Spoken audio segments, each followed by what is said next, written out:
E você? Como está a sua vida diante de Deus? Como você reage às propostas indecentes?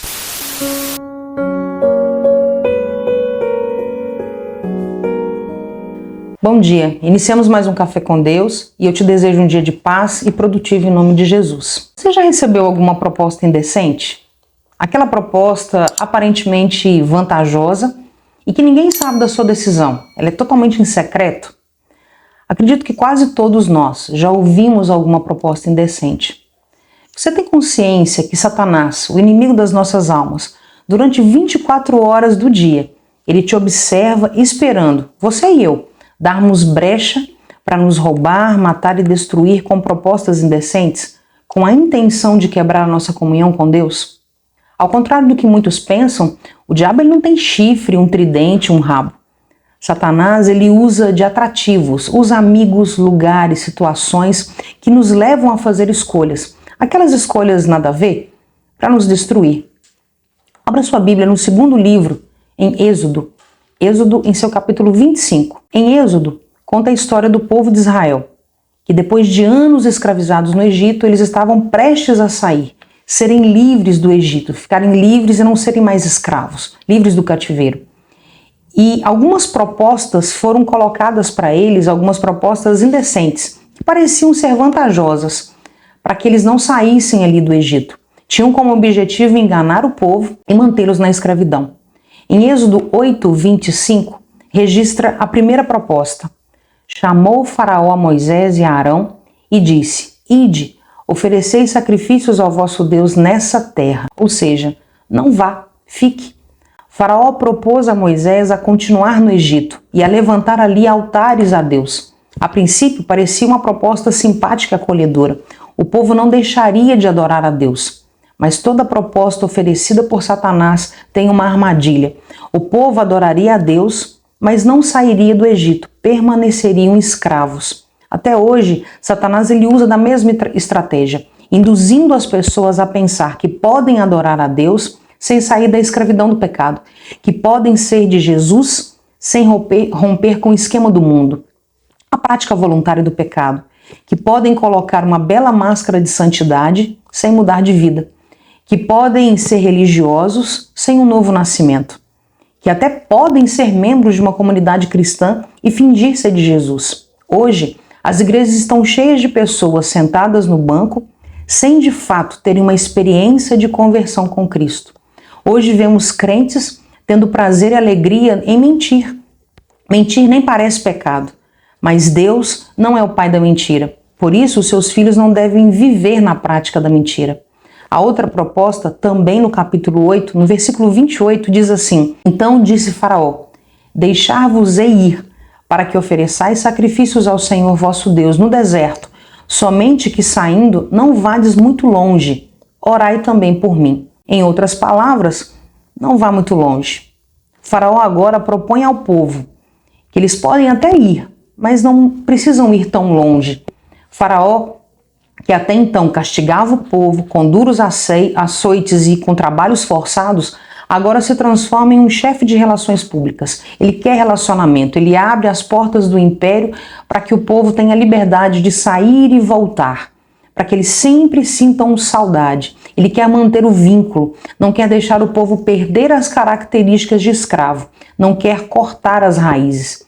A ideia de Faraó é essa: vá, mas não vá muito longe. Vá, mas volte. Vá, mas não vá para sempre.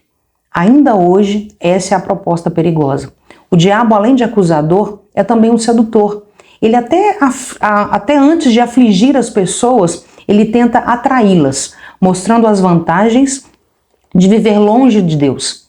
As apresenta e as oferece prazeres sem limite, que agradam o nosso coração. Abre-lhes a porta da falsa liberdade. Faz o convite para que venham e desfrutem do melhor do Egito. Só depois que a fatura chega, ser escravo do pecado.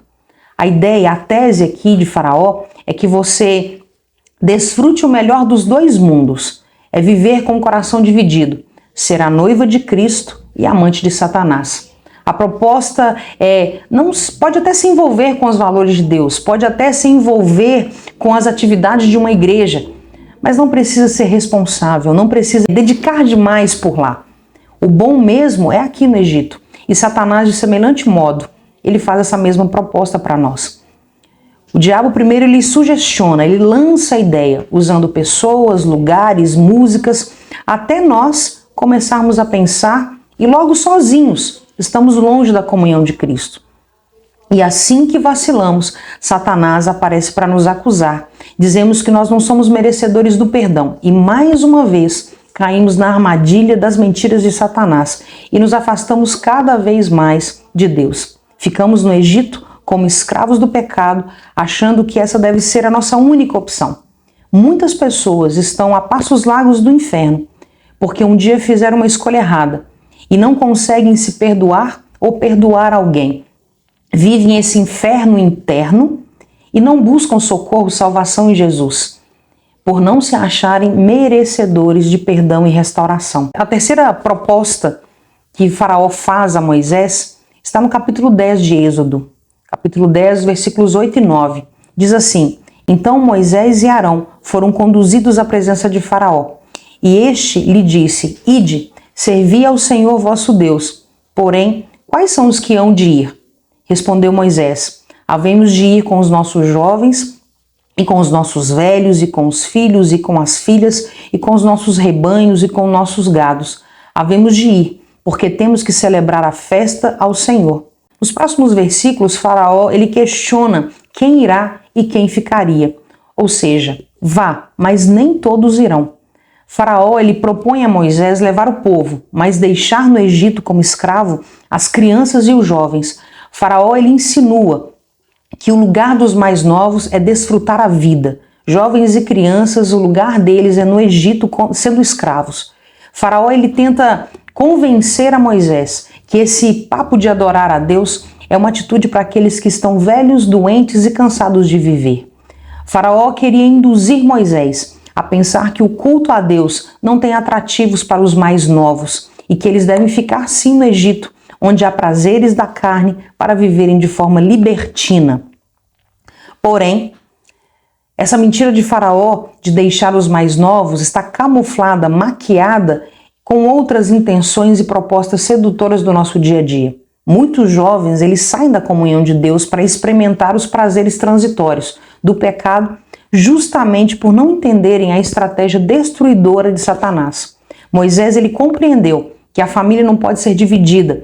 Idosos, jovens, crianças, todos devem estar na presença de Deus, servindo a Deus, pois o lugar das pessoas desfrutarem a vida e encontrar plenitude de alegria é na presença do Senhor. Moisés, quando ouve a proposta de Faraó, ele rechaça com veemência, ele recua, ele rebate essa sedutora proposta, trazendo à memória de que quem foi liberto da escravidão não deve mais retroceder, não deve andar para trás. A vida com Deus, ela exige sim entrega, renúncia, consagração plena. A vida com Deus, ela deve ser levada a sério e devemos andar conforme os valores e a vontade de Deus.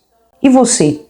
Como está a sua vida diante de Deus? Como você reage às propostas indecentes? Hoje é um dia de você se arrepender e buscar o conserto com Deus. Entregue a sua vida a Cristo. Deixe Jesus se tornar um caminho, uma verdade e uma novidade de vida. Peça-o para que te ajude a mudar. Se você deseja entregar a sua vida a Cristo e deseja que Ele te ajude, fale com Ele. Se coloque de joelhos na presença do Senhor e peça-o para que te liberte do Egito. Peça também pela sua família, para que vocês possam experimentar a liberdade em Jesus. Deus abençoe você e a sua família e até amanhã para mais um Café com Deus.